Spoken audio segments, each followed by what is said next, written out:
Allahu Allahu Allahu Allah Allahu Allahu Allahu Allah Allahu Allahu Allahu Allah Allahu Allahu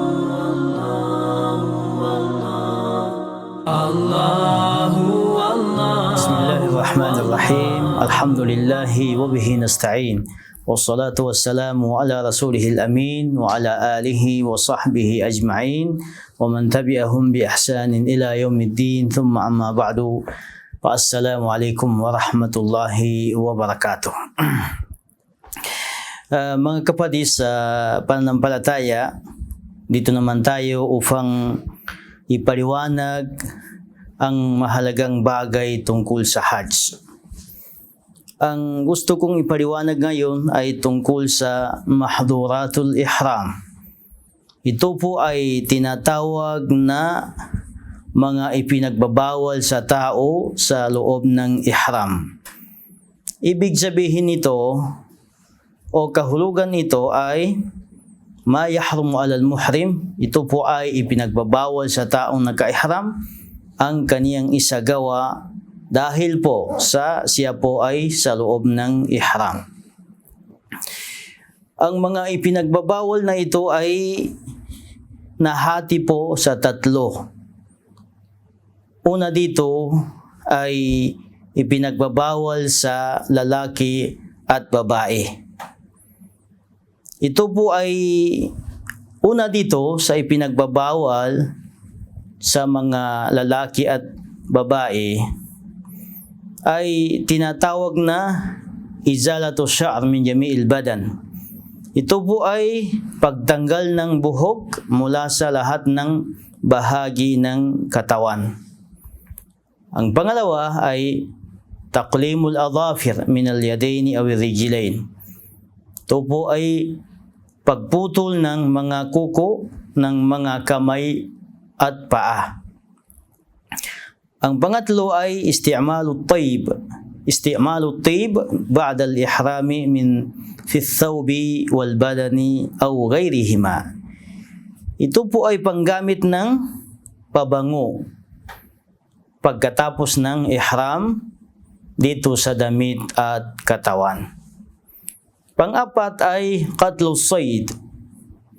Ito po ay pagpatay ng hayop tulad ng antilipo at kuniho at kalapati at iba pa. Ang panglima ay aljima' wa dawa'i. Ito po ay ang pagkikipagtalik. Ito po ay pagkikipagtalik sa asawa at mga dahilan nito. At mga dahilan nito tulad ng kaakdin nikah, ito tulad ng pagsagawa ng nikah, kasal sa loob ng ihram, wan nadru bishahwa, at pagtingin ng may pagnanasa, at ito pa ay wal mubashara bishahwa, tulad ng paghalik sa asawa na may pagnanasa. Ang pangalawa ay itong tinatawag na ipinagbabawal sa kalakihan lamang, hindi sa kababaihan. Una dito ay lubusul makhit. Ito po ay pagsuot ng damit na may tahi tulad ng kamisita, t-shirt at iba pa. Ang pangalawa ay tagtiyatur ra's bimalasiq kal-imamati wa ghayriha. Ito po ay, ang pangalawa ay pagtakip ng ulo na nakadikit. Pagtakip ng ulo na nakadikit, yung isa na yun, yung bagay na yun nakadikit sa ulo, tulad ng turba o gutra at iba pa. At iba pa. Ang pangatlo dito ay ipinagbabawal lamang sa mga babae, hindi sa kalakihan. Ito po ay isa lamang tinatawag na taghtiyat wajhil mar'ati bin niqab. Ito po ay pagtakip ng babae sa kanyang mukha sa sa pamamagitan ng niqab. Itong niqab na ito ay damit ito na gagamitin ng babae para matakpan ang kanyang mukha, na may dalawang butas sa kanyang mata,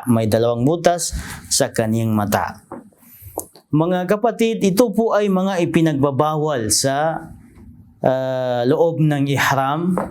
May sa kalakihan at kababaihan, may kalakihan lamang at may kababaihan lamang. Ang susunod dito ay mabanggit ko din sa inyo, o di kaya ay may paliwanag din sa inyo, ay hatol sa sino mang makagawa ng iisa lamang mula sa mga ipinagbabawal sa loob ng ihram. Ito po ay may tatlong katayuan dito. Thalathu halat, tatlong katayuan. Ang una dito ay an yaf'al al-mahdhur 'aliman dhakiran mukhtaran bila udrin wala haja. Isagawa niya ang mahdhur. Gagawin niya ang mahdhur na siya po ay aliman. Alam niya na ito ay ipinagbabawal sa taong nakaihram. Dhakiran, naalaala niya, hindi niya nakalimutan. Mukhtaran, ito po ay ginawa niya at pinili niya, hindi siya pinipilit. Ginawa niya ito na walang dahilan at hindi niya kailangan. Sa oras na yon ay obligado sa kanya ang tinatawag na fidya. Magbabayad siya. Magkatay siya ng kambing sa Makkah. At may kasalanan pa. Unang hala ito, katayuan ay obligado sa kanya ang pagbabayad at may kasalanan pa siya. Ang pangalawang katayuan dito ay gagawin niya ang ipinagbabawal. Alam niya at naalaala niya at pinili niya. Pero sa oras na ito ay nagawa niya dahil may dahilan. May dahilan. Sa oras na ito ay obligado din sa kanya yung pagbabayad, yung fidya, pero wala siyang kasalanan.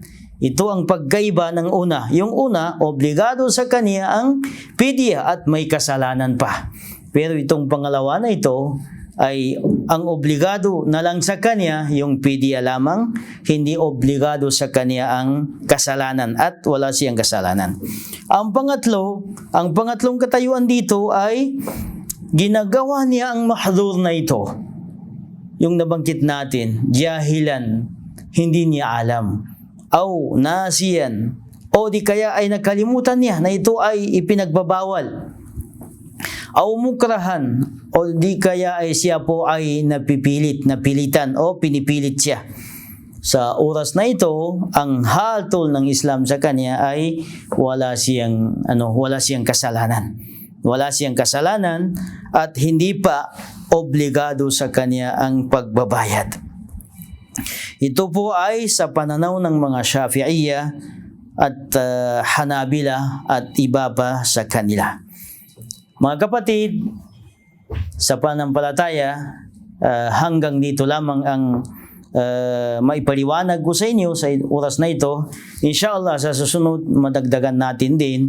Hada wa sallallahu ala nabiyyina Muhammad wa ala alihi wa sahbihi wa baraka wa sallam. Wassalamu alaikum wa rahmatullahi wa barakatuh.